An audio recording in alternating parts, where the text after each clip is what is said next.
दोस्तों, अगर आप एक CSC BLE हैं, कॉमन सर्विस सेंटर संचालक हैं और आप सभी अपने CSC सेंटर के माध्यम से स्टेट बैंक ऑफ इंडिया का बैंक BC लेना चाहते हैं, मतलब कि SBI बैंक का BC पॉइंट लेना चाहते हैं, तो आज के इस वीडियो में बताऊंगा कि आप सभी किस प्रकार से अपने CSC सेंटर के माध्यम से SBI बैंक का BC लेंगे। एक बार फिर से SBI बैंक का BC CSC BLE को मिलना चालू हो चुका है, तो आप सभी किस प्रकार से अपना रजिस्ट्रेशन करेंगे, आज के इस वीडियो में आपको कंप्लीट इन्फॉर्मेशन देने वाला हूँ। तो अगर आप एक CSC BLE हैं और अपने CSC सेंटर के माध्यम से SBI बैंक का BC पॉइंट लेना चाहते हैं तो वीडियो को शुरू से लेकर अंत तक जरूर देखिएगा।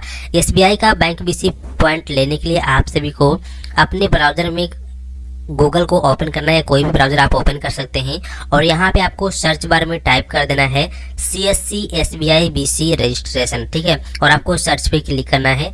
जैसे ही आप सर्च पे क्लिक करेंगे तो यहाँ पर आपके सामने फर्स्ट लिंक आ जाएगा sbibc.csccloud.in, ठीक है। तो आपको बस इस वाले लिंक पर क्लिक कर देना है।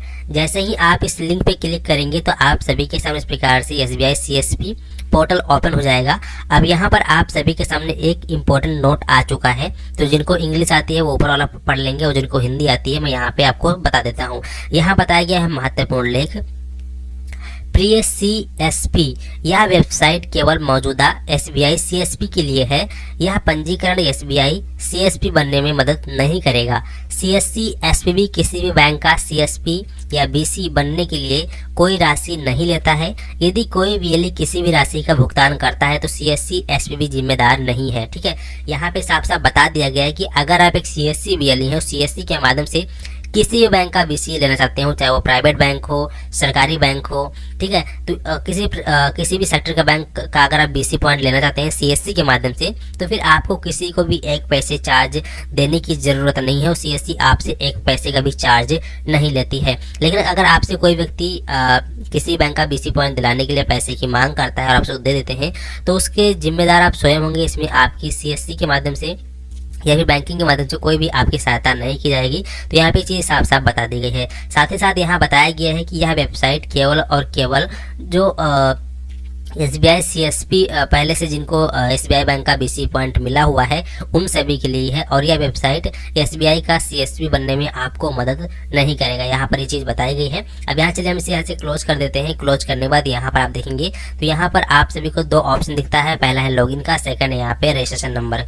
रजिस्ट्रेशन का। तो आप यहाँ पे रजिस्ट्रेशन वाले ऑप्शन पे क्लिक करेंगे तो यहाँ देखेंगे अगर आपको CSC के माध्यम से SBI बैंक का BC पॉइंट मिल गया है तो यहाँ पे आप सभी अपना KO-ID यानी KO-ID होता है वो आप डालेंगे। कैप्चा कोड डाल के आपको सबसे पहले यहाँ पे अपना वेरिफिकेशन करना होगा। लेकिन अगर आपको अभी तक SBI बैंक का BC पॉइंट नहीं मिला है, KO-ID नहीं मिला है, तो इसके लिए दोस्तों यहाँ पर एक आपको नंबर मिल जाता है, कॉन्टैक्ट नंबर दिया गया है। तो इस नंबर पर आप कॉल करके इसके बारे में अधिक जानकारी प्राप्त कर सकते हैं। साथ ही आप यहाँ पर ईमेल भी कर सकते हैं इनको, ठीक है।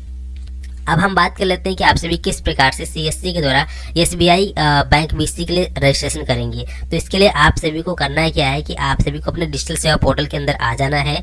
यहाँ पे आप लॉगिन हो जाएंगे। लॉगिन हो जाने के बाद आपको यहाँ पे सर्च कर लेना है BC, ठीक है। जैसे आप सर्च करेंगे तो यहाँ पर आप सभी के सामने ऑप्शंस आ जाएगा या आप यहाँ पे टाइप कर देंगे बैंक, तो यहाँ पर ऑप्शन आ जाएगा बैंक मित्रा पोर्टल। आप एक बार इस पर क्लिक कर देंगे।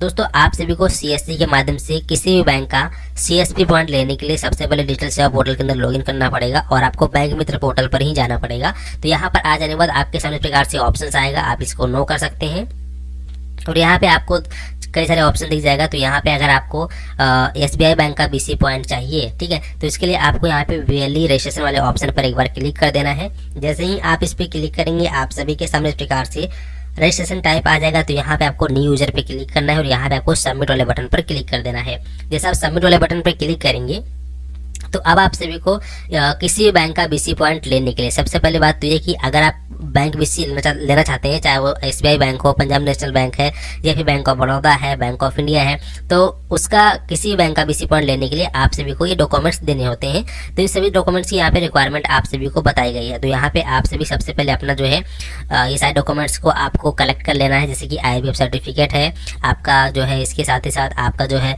पुलिस वेरिफिकेशन सर्टिफिकेट है, ये सब चीज़ें आपके पास होनी चाहिए। बाकी चीज़ तो आपके पास पहले से ही मौजूद होगी।